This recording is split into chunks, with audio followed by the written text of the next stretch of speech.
I kind of don't like this anymore. It makes me like, Always staring at so, me. yeah, you know what I mean? I don't like it. It's not ending.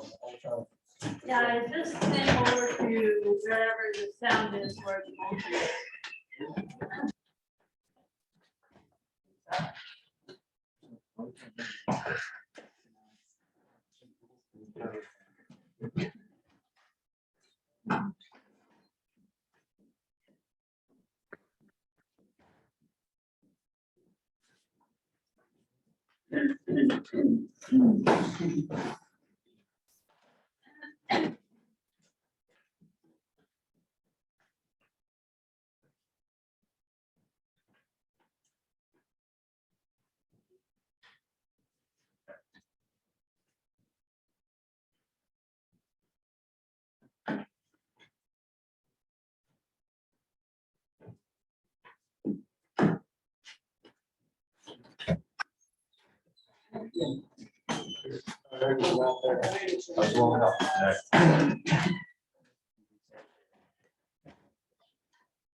I do.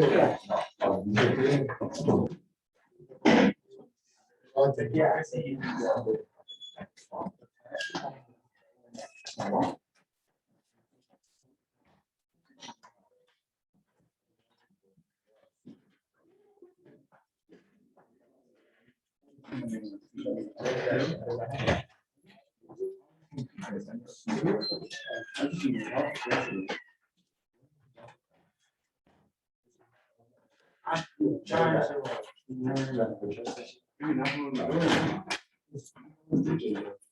Bro, go in at 12 o'clock.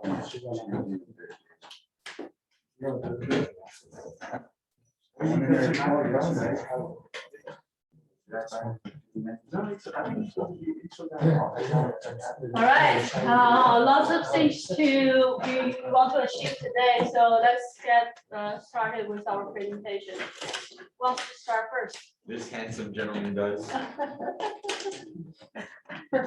You're his spokesperson. What? Aging. It's going. No.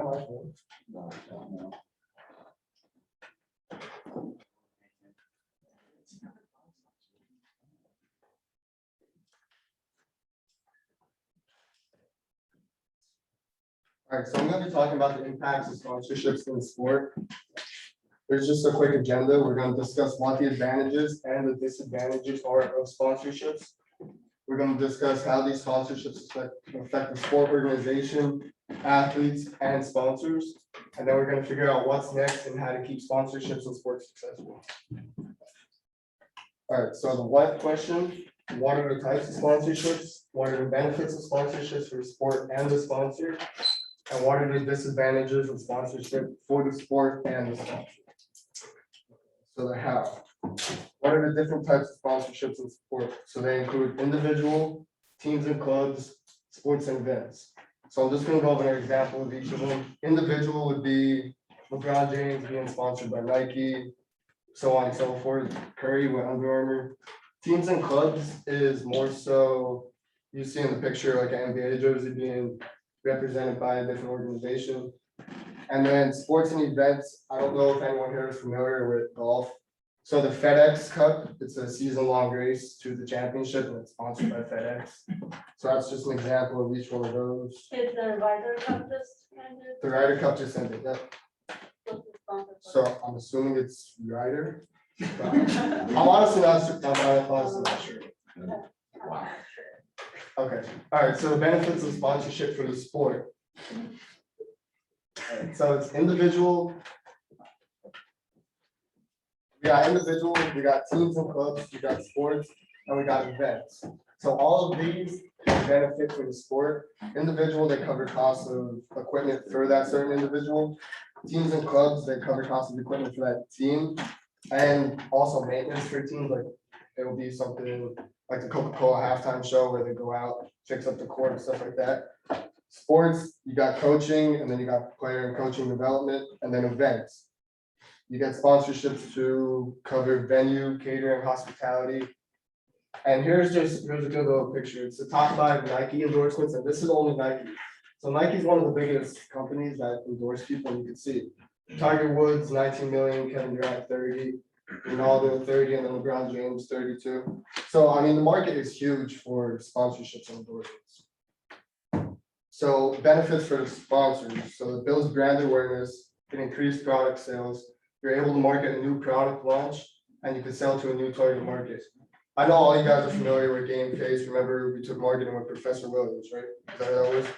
Yeah, so they have a sponsorship with Arizona Cardinals, Jonathan Ward. I thought that was pretty cool to put in here, because for him and his company, it's a good way to build brand awareness. If he wants to launch a new product, he could go through him, because Jonathan Ward, I'm sure, has more of a social media outreach than Game Face does. So it's a way to reach new target markets and increase product sales. So now I'll move into the disadvantages. So the disadvantages for the sport is lack of security. As you guys know, like, sponsorship is limited. It could easily be withdrawn. The reliance an athlete or an organization can rely on a sponsorship, and relying on a sponsorship or endorsement is not the most ideal thing to do, considering the lack of security that they have. Manipulation, like Austin presented about the other day, having to wear the certain logo. Say I'm part of Barstool, I would have to wear a Barstool shirt when I present talking in front of people. Reputation, okay, so if this athlete has a bad reputation with personal misconduct, if they're involved in alcohol, drugs, it could look bad for that company. And major sponsorship, so like the exclusivity of a sponsorship, it could risk other people, other athletes and organizations in the sport industry from getting a deal. For example, like LeBron James, Steph Curry, they have big shoe deals, but you don't see all other people in the NBA getting big shoe deals like that. So it kind of puts them out of the market for sponsorship. And continuing the house, so why sponsorships are bad for the sponsor. So as a sponsor, if you're looking to endorse an athlete or an organization, foremost and first, it's a major investment. Like, you're investing all your money into one athlete and you don't know how it's going to go. For example, Tiger Woods. Tiger Woods, I feel like, is a great example here, because he had his ups and downs in his career, and I'll show you here on the next slide. So at least 90% of his earnings, the $1.4 billion that he earned, it came from endorsements. So that just shows how much that these sponsorships and endorsements really give to the athlete. But it's hard for athletes to rely on these sponsorships to make a living, because like I said before, it's lack of security. So in 2010, Tiger Woods had an affair with his ex-wife, and he lost 4 sponsorships. You could see those 4 there: AT&T, Gatorade, Buick. But the biggest one that stuck with him was Nike. So you can still see now Nike's still with him, and that's good, because Tiger Woods still makes money, Nike makes money, but you can see here he lost $22 million from that scandal. This here, I thought this was just a pretty cool little, it's called the Golden Triangle. So it shows the difference between how sponsorships are affected by a sport and a sporting event. And it goes hand in hand with sport teams and individual athletes. So I'm just going to try to explain this. So you can see the top one, it's a whole sports event, which is the London 2012 Olympics. So it's incorporated with free media coverage by 172 countries and online, and over 25 partners worldwide. So that's just like a whole worldwide thing. Like, imagine it being the Super Bowl as opposed to just one game in the NFL. And that bottom one is just like one game in the NFL, where not every game is shown on TV, not every sponsor is there. It's just, it shows the bigger picture of sponsorships. And then what's next? I want to ask you guys a question. Do you think there's any negative effects of sponsorships and endorsements in sport? Do you think there's negative effects? Yeah. Because I saw this one website and it's like, no, there's absolutely no negative effects, but I really do. So I have a slide to stop the negative effects. So as a sponsor, in order to stop negative effects, you have to know what you're investing in and its worth. Because like I said before, it's an investment. And you don't want to invest in an athlete or organization that has no room for growth. And you can stop brand manipulation, because I feel like that's kind of not good for the sponsor or the athlete. So as an athlete or a sport organization, if you want to stop negative effects, you have to understand that your sponsorship agreement will have fine print, and that you cannot do certain things in your sponsorship. such as wearing different, like, remember the example we gave the other day, how most people in the Olympics were sponsored by like Nike and they wore Reebok, they had to cover it up, stuff like that. And you have to know that your personal actions may affect the status of your sponsorship endorsement. And also, like I said before, lack of security. You can't rely on sponsorships and endorsements as your only source of income. So in conclusion, I feel like everything I just went over in the last 5 minutes shows that the advantages definitely outweigh the disadvantages.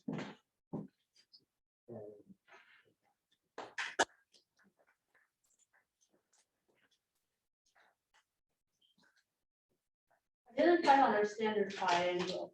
Okay, Are you trying to say? I was just showing like the bigger picture, right? You see right there, it says London 2012 Olympics. Yeah. So it has media coverage by all 172 countries and it's online. So it just shows how big that is and it's covered by a bunch of people and they have 25 official partners. Where an example B is just a regular sport, not a sporting event. So think of MLB baseball, there's 162 games. Not every game is televised, not every game has major sponsors. Like only some major events are shown on live TV and only one sponsor per team, pretty much. It's like, it shows the difference between sponsors of a small event and a big event.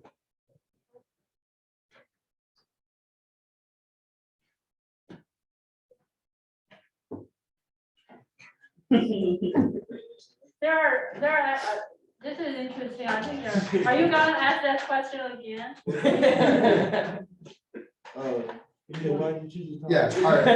I chose it because I wanted to look at the advantages and disadvantages of sponsorships. But all you guys know, there are some people who got endorsement deals and then lost it because their actions. Like I felt like it was good to look at it and outweigh the advantages to the disadvantages. I mean, from you're talking about it more from the assets perspective, but from the company perspective, we know there like companies sponsoring sport or athletes, they could be all kinds of brands and companies. And actually, do you feel that nowadays there are some very popular, very powerful companies that they don't want to have any endorsement bills? They don't want to sponsor anything or endorse it. I think you see a lot of big tech companies like Apple, Microsoft, you don't see those. Yeah, and do we all know Tesla? I was really just going to say Tesla. I don't see their sponsorship. Yeah, and if we think within sport, Lululemon doesn't really, like, they will have some partnership with some athletes, but they don't do sponsorship or endorsement anymore. I do think this is kind of a trend, like many companies are moving away from that for reasons that I think those might be some of the reasons. The investments we put in may not transfer to the, does not produce a very good return on investment. If you think about Tesla, comparing that to many other car brands, lots of car brands don't deal with athletes, right? But Tesla, just Elon Musk has such a powerful and unique image that he himself is almost a spokesperson of the brand. Apple doesn't have any, right? Is that? Yeah, no, Apple. Yeah, so it's interesting, the brands we are using now don't have, they don't rely on this. And yeah, the other thing I thought was interesting, I forget who said it the other day, I wanted to bring it up, but Kevin Durant signing that deal with medical marijuana or something, did Kevin Durant do that? Did someone bring that up the other day? We talked about Kevin Durant, but I don't know. All right, well, I think he signed a deal with like a weed organization, so like as an athlete Yeah, and as the NBA and even the Brooklyn Nets, I feel like they have to look at that and see is that gonna affect their image and how that looks, you know what I mean? well, I think that will definitely. affect. Yeah. I can't. Which I thought that's cool about sponsorships, like you can pick and choose what you're gonna do. Yeah, I think the business management department has the marijuana business management course. Yeah, they do. I don't know if they will cover. I talked to you about China. Oh, yeah. It's a very popular course. Yeah. Good job. Let's, Jaden, do you want to go first? Because Jaden. Do you want to go next? Sorry. Yeah. Because what he talks is gonna talk about related to Tyler's presentation. It does. Yeah.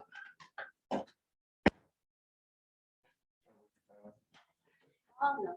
All right, I'm Jalen. And, Go out, take a. the problem I researched was that, sponsors are being put in tough positions where they're losing money and customers on their investment where athletes or teams cannot participate are involved in a controversial action. I found 3 scenarios which were risky for the sponsors and the athlete with injury, illegal drug, and controversial action. First for injury, I started with injury because it's uncontrolled, and the sponsors are a little more lenient with this one. And I haven't found any examples where a sponsor withdrew a contract because the athlete got injured. But I found 2 things that they do when they continue to work with the athlete. And one is they showcase the functional benefits. So they track like the athlete's recovery process, like rehabilitation, and make sure the athlete has like their shoes on or like wearing their gear to make sure like their product works and build equity in key attributes. They like stick with the athlete to show their customers that they're loyal, they will help them with any problem. Next is the performance enhancement drugs. This one is more controlled and usually decided by the athlete. And as far as the reactions from the sponsors, they were torn because as Tyler said, some decided to stick and some decided to withdraw to protect their brand image. I think Lance Armstrong is a great example of this because in 1996, he was diagnosed with cancer and he recovered in 1998. He had won 7 Tour de France titles since then. But he was the head of his Live Strong group, which is cancer research group, which tried to fund cancer and like help families dealing with cancer. And so his foundation is still going on. And I had a question because people were torn. He had cancer, they were saying the performance enhancement was to help that. And others were saying that he was winning because of the performance enhancement. So I was wondering how you guys felt about that. Do you think it's more the cancer side, more to just help? Both? I think we'll have this year, there's some more information with well, of course, Lance Armstrong, his reputation just dropped after the scandal came out, but his foundation still received lots of money from people. So which was unexpected, because if you think about you are donating money to a foundation and you expect the foundation to spend money on the cancer research in this case. But he himself did some, like, he cheated, like Yeah, he cheated in his sport. And he was losing money with his sponsorship. But he lost $150 million in sponsorship while his company was still getting donated to. Yeah, so if I were to donate, I would question, well, is this, can I trust him anymore? But the reality is that people are, the foundation is still receiving a good amount of money. Next was controversial action. This is also controlled and emotion-based. And by emotion-based, I mean the athlete knew like the way they reacted would receive some backlash, but they decided to go forward with it and knew it was a risk. Promise me and Tyler didn't work together. I used the Tiger Woods example. He lost sponsorships with Tyler mentioned with Gatorade, AT&T, but Nike stuck with him and Gillette stuck with him. And when Nike stuck with him, he made up to $155 million at that point. But every year after that, he only made like $20 million a year from Nike. So he lost a lot of money. The how, what we know is that sponsors are constantly losing money on investment, and endorsements cannot control the external factors. And what we don't know is that the effects of consumer purchasing behaviors, and that there's a policy that applies for all strict athletes. As far as the consumer purchasing behavior, is like the risk the sponsors take when sticking with the athlete, they don't know if the sales are going to drop or increase because of their brand image. And the strict policy is for like the athletes, like the bigger name athletes and the lower name athletes have different consequences for their actions. So I was wondering if you guys think it should be a strict policy across the board or should there need to be strict. Factors that involved in this problem are all external, so I just picked 3. It was how the public react to the things, how athletes react to situations, and the league rules to protect athletes' health to prevent injury. Or what's next for uncontrolled? I think the sponsors should continue to keep doing what they're doing as far as supporting the athletes but in negotiating the contract, it should say something like in the event of a long-term injury, it should lead to like some kind of decrease in income or termination. And as far as control, I think sponsors should be more careful to not just pick the big name athletes, to pick athletes that demonstrate the characteristics and the values of their company to like, reduce the risk. And negotiating in the contract could be like, if you're involved in certain scandals, it will lead to immediate termination.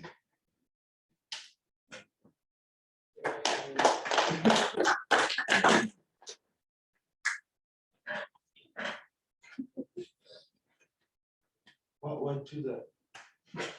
I'm gonna look information on that and start to stick with it. And once I commit, I will switch. Yeah, I think you chose a good topic, and these two presentations are just very closely related. And I think Jalen's presentation just went a step further to look at how when something bad happens, what are the possible scenarios. So this could be something tied to crisis management. And you just nicely outlined the 3 types of scenario that could happen. And we can see that people can have very different reactions. So the controversial issue, think about just in recent years, right? We all know the Kaepernick. Yeah, that's the name. That's a controversial action. When it's controversial, why it's controversial is that people's emotions are involved. So there tends to be two-sided opinion on that. We in communication or just bringing awareness in terms of brand awareness, we tend to say that all news are good news. Even bad news can bring attention. Do we tend to agree with that? With bad news? Yeah, probably. And I do think brands really need to think about because the brands now are facing a different population, right? It used to be we just called like millennials. Millennials. Yeah, but now with social media and everything, I think their target consumer are different. When I think about in my high school, middle school, high school, and college time, if Kobe Bryant released a new sneaker, everyone would go crazy about it. Even if you're not really his fan or not really a huge basketball fan, you will just go and buy it, and it's very expensive. Especially in China, like a pair of these sneakers could be like 1,000 RMB, but the average monthly income is just maybe 3,000. So people are spending a third of their monthly salary on this pair of sneakers. But nowadays, do you still see the same thing? Like one athlete could be so powerful and everyone can look at it. It's still happening. I feel different. I feel like people's kind of fandom or attention is more spread into different sports, different aspects. I feel different. Maybe that's not the case. And even for injuries, I actually have an example. I actually have an example. I don't know if I can find the video. So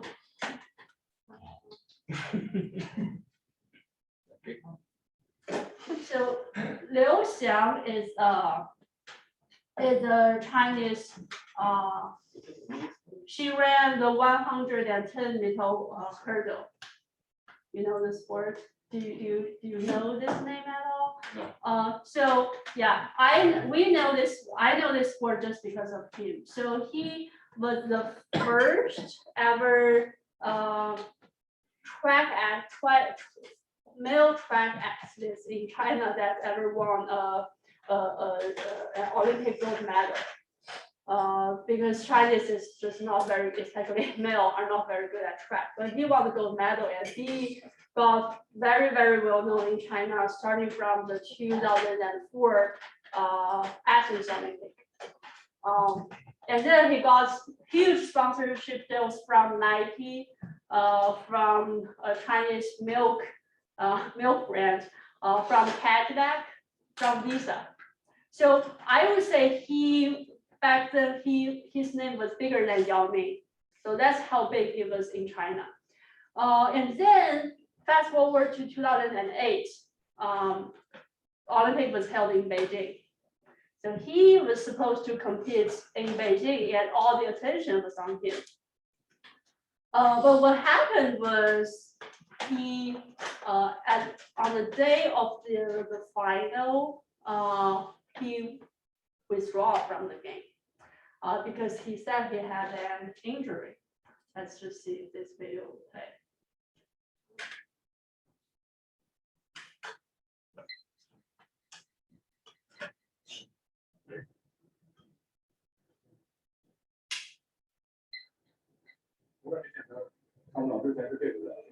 So, it's very blurry, but you can see his face was like he was suffering from something.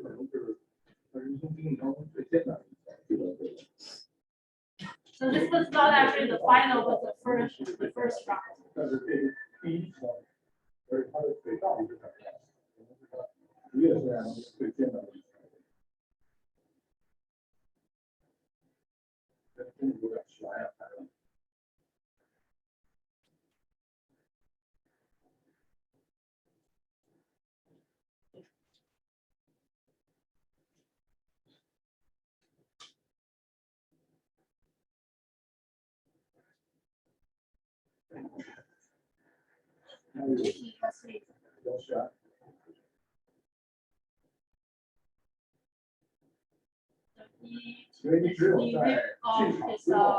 his number. 上机保持全力供能的瞬间，才能够给身体一定的强度。这样在前面人场地的时候，一般运动员有伤的时候呢，他会不会把强度加的那么大？但是你真正上道之后，再打中力也好， Yeah, so yeah, he walked back. 没法比。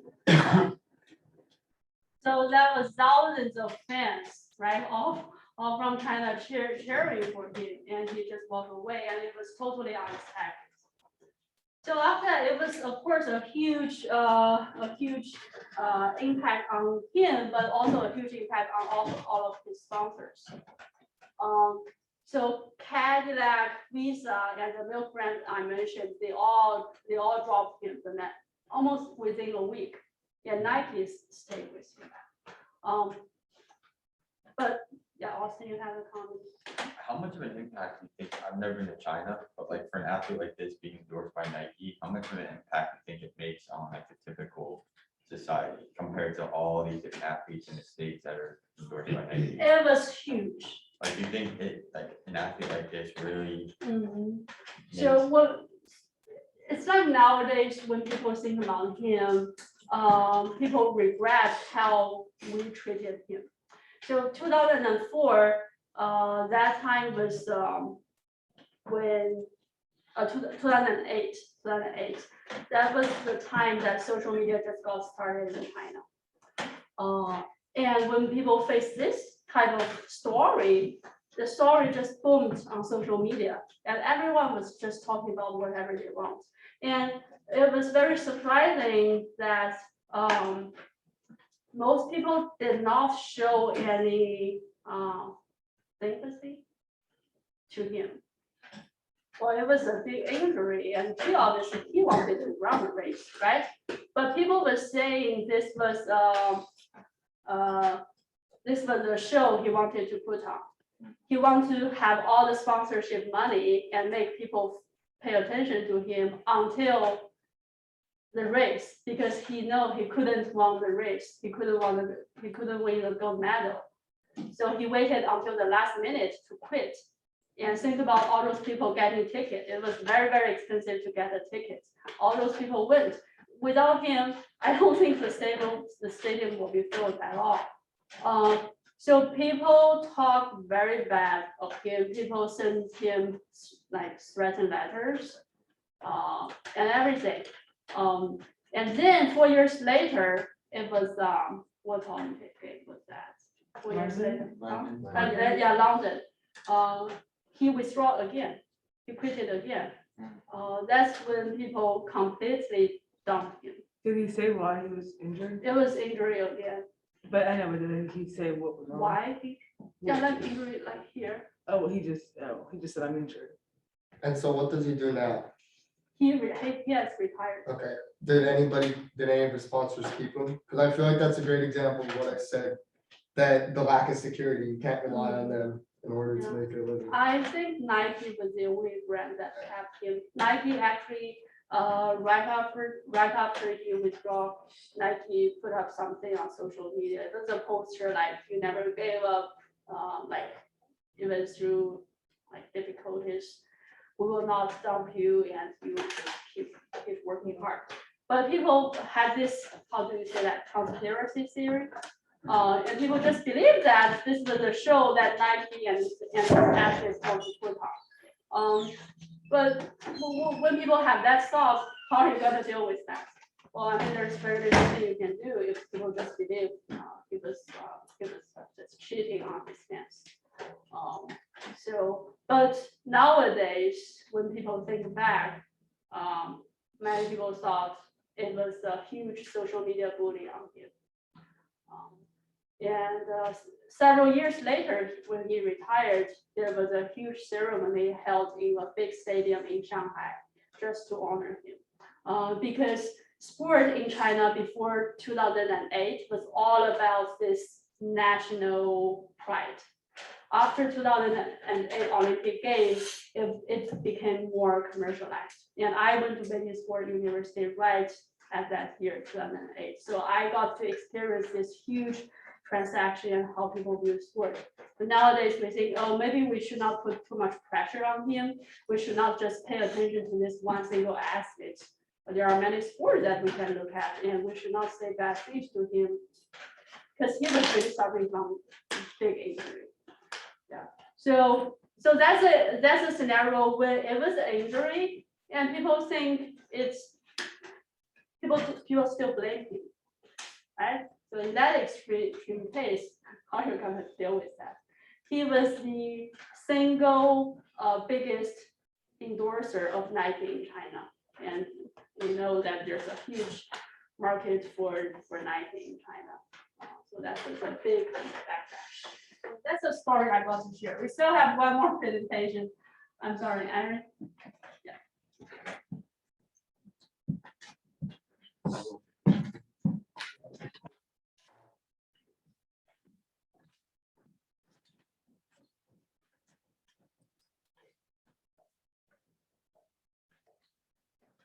So I had sport sponsorship and endorsement.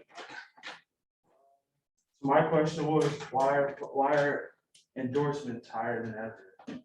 So if you look at it, Under Armour has Steph Curry. Steph Curry is taking Under Armour to another level. Then I don't know if you guys, I mean, I guess you guys have seen the Gatorade commercials this summer. This dude was also in every Gatorade commercial. So, and then Nike with LeBron, 2012. LeBron only made $15 million off of Nike, and Nike made over $100 million off of LeBron's shoes alone in the US. So basically, with athletes, they bring in revenue and also boost the brand, which is why, I forget who said it, LeBron makes $30 million a year now, and in 2012, he was only making 15. And then other types of sponsorships and endorsements, not all endorsements are just between player and brand. So they're brand and team, brand and school. So in 2016, Michigan signed a 15-year, $169 million deal with Nike. And then there's brand in the league. Excuse me. And there's also venue, so there's the naming rights, which is kind of like Lincoln Financial Field in Philly. There's club and lounge level. As you can see, it's Coors Light. I guess it would be lounge level. I don't know where that is. And then there's floor or field arena assignments. So like in the bubble, how they had teams or they had sponsors on the courts and everywhere because there was no fans. So the only type of publicity you would get would just be in the arena. So then there's also broadcast. This is a lot cheaper than being in the arena, but it also allows the sponsor to target a different audience outside of the arena. And it allows sponsors access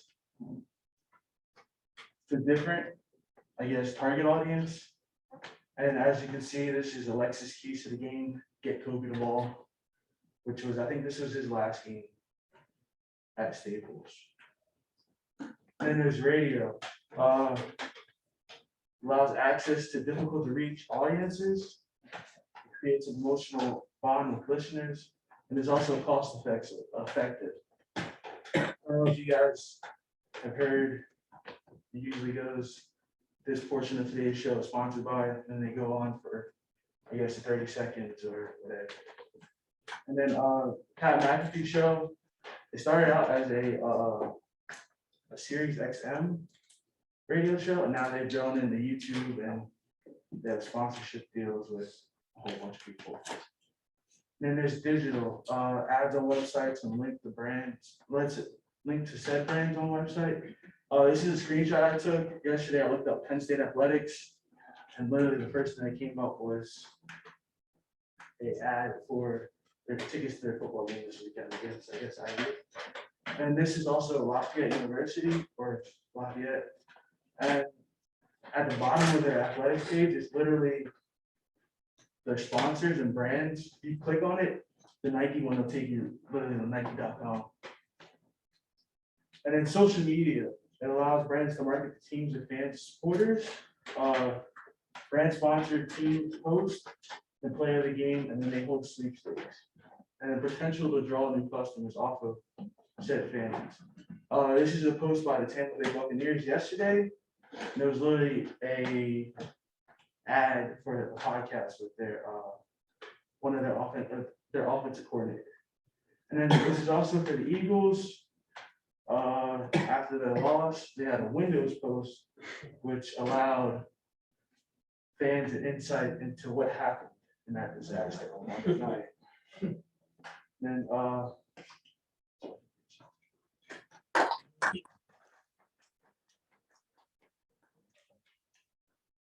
What do you think is the biggest factor kind of like social media broadcast that will really boost the players' sponsorships and endorsements? I mean, I guess it's kind of like who you are. I mean, not everyone can get. I feel like that's kind of the problem there. So a lot of people pay a lot of money to hire athletes and not really pay attention to, I guess, the everyday regulars.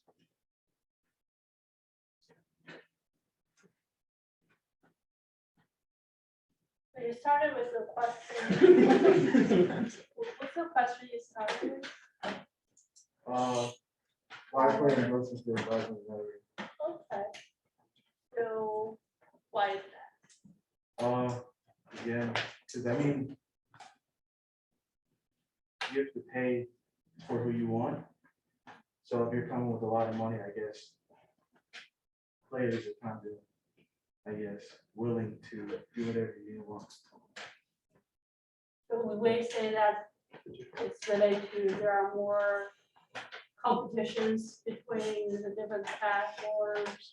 I feel like even now they're larger than ever due to our big like increase in technology, social media, how easily accessible broadcasting games are, like how everybody could see them now. I feel like it just gained some more publicity. That's why they're larger than ever, I feel like. If we connect this back to Murphy's presentation about the what's the thing you talked about, like per like, per action? Yeah, Yeah. the bidding options. So social media are allowing this many bidding options, and just really, we were able to track if this ad really leads to some awareness, but also action. So maybe they could also use that as a way to leverage the price. Against that, I think also as technology continues to evolve, like the contracts that they sign have more chunk to them, like they're gonna have to make commercials, they're gonna have to post a certain amount of time, things like that. It's not just their endorsement, they have to do it. And also, if we just think about inflation, right? Inflation, because during the pandemic, I think the inflation rate is at an all-time high. Everything is getting more expensive, so their bills is also getting more. The numbers get higher. Okay, yeah, thank you for the presentation.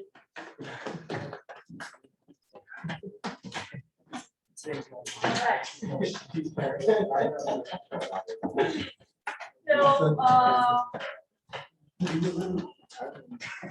I really enjoyed this presentation. I think it's a way for us to learn something new, something that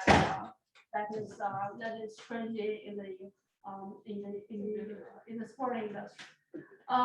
So when you upload your PowerPoint, upload to the Dropbox that is your topic. Some of you upload just to the first Dropbox. Yeah, because it wasn't up. When It wasn't up. Oh. You should, like, for today's presenter, you should upload to this one. Oh, okay. Yeah, we can see. Yeah, I'm sorry. So I should make this. This is the backstage of everything. So now you should be able to see it. So can you upload everything to there? Okay. Another thing, I mean, we only have 10 minutes left. That makes sense for me to start the lecture. I feel we need to extend the deadline for the construction. Yeah. I think we can extend that for a whole week. So, I mean, I would like to keep everything on track. But our goal is for you to deliver quality work. I know when I was planning for the course, I want us to have a presentation on the survey around in the midterm week, but we can push it back. So We don't have like a midterm exam, right? we don't have midterm exam, Do you have a final? no final. No final? No, just your project. Yeah, no final, no exam.